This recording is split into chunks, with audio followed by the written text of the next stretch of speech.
Bien, nous allons parler aujourd'hui d'un sujet très très important qui est la prière. Et la question qu'a posée Rav Simcha Zissou, c'est de dire comment se fait-il qu'on ait besoin de prier? Dans la mesure où Dieu sait exactement ce dont on a besoin, dans la mesure où Dieu a un amour infini pour moi, au point même où l'amour et la compassion que j'ai pour moi-même, d'après Rav Simcha Zissou, n'est que la conséquence, que l'épanchement de l'amour de Dieu qu'il a pour moi. Donc, prier s'avère absolument inutile dans la mesure où celui qui est tout-puissant a pour moi un amour supérieur à l'amour que j'ai pour moi-même, et il est à Kol Yechol, il peut tout faire, donc laissons-le faire, pourquoi prie-t-on?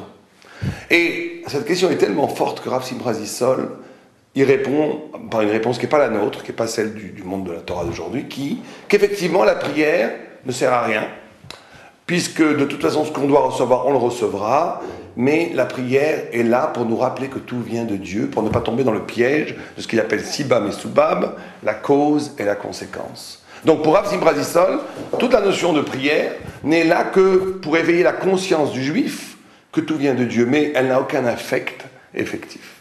C'est une réponse qui est donnée par Rav Simcha Zissou, car il ne pouvait pas envisager que l'on puisse changer quoi que ce soit dans la mesure où Dieu a déjà tout prévu pour moi. D'autres, la plupart des grands rabbinim, des grands sages d'Israël disent non, la prière peut changer les choses. La prière a la capacité de changer ma destinée complètement. Bon, ça effectivement on a envie d'y croire, mais la question c'est de savoir comment répondre à la question. Puisque Dieu sait tout, puisque Dieu est à Kol Yechol, il peut tout, et puisqu'il m'aime plus que moi-même, il va sûrement me donner le mieux pour moi-même, donc pourquoi ai-je besoin de prier? Alors, pour répondre à cette question, il va falloir envisager les choses un peu différemment. Vous savez qu'il y a un midrash qui est amené par le Ramban, qui est magnifique, je crois qu'on en a déjà parlé, où il compare la mort de Moshe Rabbeinu et de Socrate. Et il dit, quand Socrate va pour mourir, vous savez que Socrate est condamné par Athènes pour subversion de la jeunesse, il est condamné à mourir. Et les élèves de Socrate arrivent et disent, nous avons le moyen de te sauver la vie, nous avons soudoyé le chômeur, le gardien, tu peux te sauver. Et Socrate dit, je ne me sauverai pas. Je resterai ici et je vais mourir. Tous les élèves de Socrate disent, mais pourquoi tu veux mourir? Il dit, parce que je suis philosophe. Les élèves sont tout à fait étonnés, parce que tu es philosophe, tu veux mourir? Il dit oui, parce qu'il n'est pas prouvé philosophiquement que la vie soit supérieure à la mort, ou que la mort soit inférieure à la vie. Donc, puisque ce n'est pas prouvé, je ne vais pas faire un acte animal de sauver ma personne en me sauvant. J'accepte, Hachem al-Taaseh Adif, je ne fais rien. Et il prend le poison et il meurt. D'un autre côté, le Ramban amène la mort, la niftar, la istalkut de Moshe Rabbeinu. Où Moshe a 120 ans, où Moshe Rabbeinu a vécu une vie sublime. Quand on dit que Moshe a vécu, il faut bien comprendre qu'une minute de la vie de Moshe est plus grande qu'une vie entière d'un homme même admirable. Moshe a vécu une vie extraordinaire. Et il arrive à 120 ans, on lui dit, tu vas partir? Et il dit non. Il prie, Veitranan, il prie des centaines de tfilot pour entrer en Israël, mais quand même les mitzvot. Comment c'est possible une chose pareille? Comment c'est possible qu'un goy, Socrate, est tout à fait serein devant la mort, et Moïse, non, veut continuer à vivre? Ben, la chose est très simple. Socrate, on parle ici bien entendu de personnes honnêtes, Socrate avait, au moins on peut lui donner ce crédit, il est honnête. Il vit dans un système justement non thoraïque, où l'intelligence et où la vie n'est là que pour dévoiler les choses telles qu'elles sont. Or, dévoiler les choses telles qu'elles sont ne donne jamais un sens à la vie. De savoir combien il y a de molécules, combien de planètes, combien d'espèces animales, espèces végétales, espèces minérales, tout ça c'est très bien, c'est très intéressant, c'est très important, ça permet de créer des médicaments, des avions, des trains, très bien. Mais ce n'est ici que pour dévoiler le réel. Ça ne change pas le réel. Et ça ne donne pas un sens profond à la vie. Avec la Torah, on change le monde. La Torah peut changer les choses.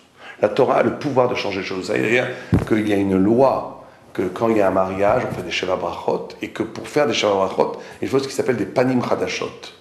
Des personnes nouvelles à chaque soirée. Et s'il n'y a pas, on ne peut pas faire les Sheva Brachot. Or, un Talmid Chacham, qui était la veille à une Sheva Brachot, s'il arrive le lendemain, on peut refaire les Sheva Brachot, parce qu'il a le pouvoir de changer. La Torah le change. La Torah fait qu'il change tous les jours. Donc, ce pouvoir de changer, on comprend déjà que c'est le début de notre réponse. Comment est-ce qu'on peut prier et changer les choses? Mais d'où vient ce pouvoir de changer? Comment est-ce que la Torah nous donne le pouvoir de changer le monde? Vous savez qu'il y a une grande discussion, une fois, entre les sages, entre Rabbi Eliezer et tous les autres sages. Et c'était à propos d'un four. Est-ce qu'il est tamé, pas tamé? Un four qui a été cassé, qui a été rebâti. Est-ce qu'il est redevenu comme avant? C'est une allusion d'ailleurs à la tchouva, quelqu'un qui a été brisé, qui fait tchouva. Est-ce que quand il se rebâtit, il est comme neuf, ou bien il porte encore les fêlures de son ancienne vie? C'est une grande marloquette. Et Rabbi Eliezer dit une chose, et Ramim dit une autre chose, la discussion grandit extraordinairement. Et tout d'un coup, Rabbi Eliezer en a marre, il dit, si j'ai raison qu'il y ait des miracles qui se passent, si j'ai raison que l'eau qui coule dans le Sanhedrin remonte, et l'eau remonte, ça c'est des symboles. Il dit, si j'ai raison que les arbres s'arrachent, et les rabbanim pas du tout impressionnés disent, l'Ob et Shama, disent, on n'amène pas de raya, on n'amène pas de preuve de miracle. Il dit, si j'ai raison alors que tout le monde meurt, que tout le monde meurt. Parce qu'il est plus important d'être dans la vérité en mourant que d'être dans la vie dans le mensonge. Et on dit que les murs du Beth Amikdash commencent à s'écrouler, à tomber, pour tuer tout le monde. Rabbi Yoshua se lève et dit, si les sages s'entretiennent de la halakha, se disputent de la halakha, pourquoi vous intervenez? Et les murs s'arrêtent de tomber, et on dit qu'ils sont restés penchés jusqu'à aujourd'hui. Ils ne se sont pas redressés par respect pour Rabbi Eliezer, ils ne se sont pas écroulés par respect à Rabbi Yoshua, et la Gemara dit jusqu'à aujourd'hui, les murs sont penchés. C'est-à-dire qu'un Beth Midrash qui n'a pas des murs penchés n'est pas un vrai Beth Midrash. Un Beth Midrash où les questions ne sont pas tellement fortes, où on n'a pas vraiment la réponse encore, où tout est courbé, où tout est difficile, c'est pas un vrai Beth Midrash. Un Beth Midrash qui ne dirait que 1 plus 1 font 2, que des vérités banales, c'est pas un vrai Beth Midrash. Il faut que les murs soient penchés. Mais en tous les cas, à la fin, Rabbi Eliezer dit, si j'ai raison, que Dieu lui-même dit, vienne et dise que j'ai raison. Et Dieu vient et dit, Malachem in Rabbi Eliezer, Shalachakamour bechol davar. Qu'est-ce que vous avez à vous disputer avec Rabbi Eliezer? La vérité, la halakha, est avec lui tout le temps. Et ils se lèvent, les rabbanim, devant Dieu, et disent, Lo b'shamaim, la Torah n'est pas dans le ciel. C'est nous qui décidons ici. Parce que toi, déjà au Mont Sinaï, tu as dit, Ahare Rabim La'atot, on va d'après la majorité ici des sages. Et quand un rabbin a rencontré plus tard Eliyahu Hanavi, il a dit, mais qu'est-ce que Dieu a fait quand il y a eu cette histoire? Et Eliyahu Hanavi dit, Dieu, il a ri. Il a dit, Nitzrouli Banaï. Ils m'ont vaincu, mes enfants, ils m'ont vaincu, mes enfants. Certains traduisent, ils m'ont rendu éternel, mes enfants. Qu'est-ce que ça veut dire, une chose pareille? Tout le monde comprend que ça veut dire qu'on a la possibilité de changer non seulement les choses, mais le statut même de la vérité. C'est-à-dire qu'une fois que la Torah est donnée sur terre, les sages d'Israël, tout juif en vérité, a le pouvoir d'élaborer une vérité à partir de la Torah elle-même qui est plus forte que la vérité du ciel. D'où la possibilité de changer les choses. Et ça, pour ça, on va prendre 1 minute pour comprendre ça. Vous savez que quand Dieu a voulu créer le monde, on ramène toujours ce midrash, et créer surtout l'homme, des anges ont dit ne crée pas l'homme. D'autres ont dit oui, crée l'homme. Entre autres, l'ange de la vérité a dit ne crée pas l'homme, parce qu'il est cool au shekel, il est tout mensonge. Dieu a pris la vérité, une fois qu'il a décidé de créer l'homme, il l'a jeté à terre. Et on dit Emet, Meret Sismach. La vérité croissera de la terre. Elle apparaîtra de la terre. Qu'est-ce que ça veut dire? C'est-à-dire que la vérité au niveau du ciel, c'est une vérité qui ne veut pas de l'homme, parce qu'elle ne veut pas de la possibilité même du mensonge. Elle ne veut pas de l'aventure humaine. Elle veut la vérité en soi. Quand Dieu décide que la vérité croissera de la terre, c'est qu'il instaure une nouvelle forme de vérité. Une vérité qui, pour devenir, pour advenir, va être obligée de sortir d'elle-même, de combattre les ténèbres, de dire non seulement la vérité de la vérité, mais la vérité du mensonge. Et ça, c'est le but ultime de l'homme. L'homme n'est homme que quand il est capable de s'arracher à lui-même, de s'arracher à toute vérité donnée, pour donner le sens à des choses, amener la lumière dans des endroits où devrait régner que les ténèbres, que l'absence de vérité, que l'absence de sens. Ça, c'est l'homme, ça, c'est la puissance de l'homme, et cette puissance de l'homme véritable est incarnée par le peuple juif.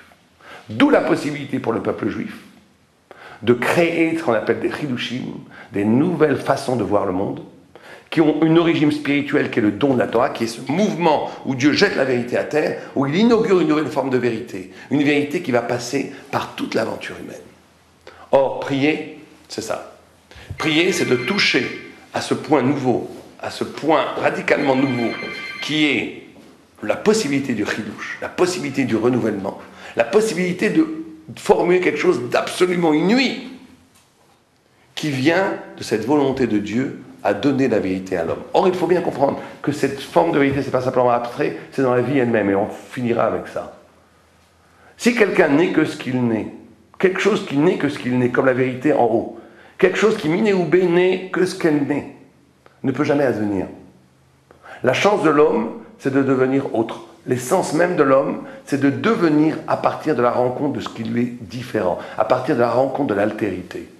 L'homme devient lui-même paradoxalement quand il est capable de sortir de lui-même, d'où l'exigence de générosité, d'où l'exigence d'amour, d'où l'exigence de chesed.